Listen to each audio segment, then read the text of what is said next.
The health of a community is connected to the health of the catchment.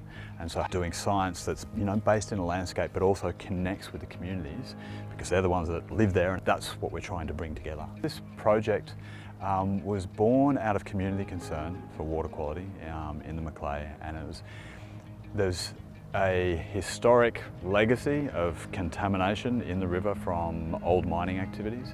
The primary involvement of the community has been in collecting the samples, and so we trained them up in the sample collection process and provided them with ultra clean sample bottles, ran them through the sample labelling protocols and the preservation protocols. And so they did the really hard work. We just analysed the samples at the back end and interpreted what the results meant.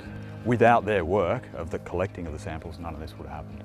Hi, I'm Arthur Bain. I'm the Treasurer of Save Our Macleay River Incorporated Association and a founding member.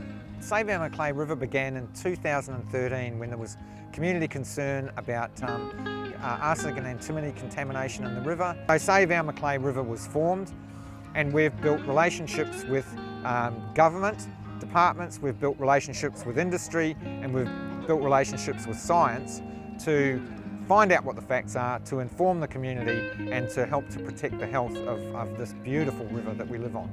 In about 2016 I met Professor Johnston in Bellbrook, where he was doing some water sampling, and he asked me if I'd be interested in doing some citizen science. So Denise, a friend of mine, and I have been collecting samples for 7 years and feeding them up to Scott. It's given us a lot more understanding of the magnitude of the contamination and how it's changing over time. Two elements in particular that were connected with the historic disposal of mine tailings, which was arsenic and antimony. And they're both important because they're both carcinogenic and they're toxic at really low concentrations.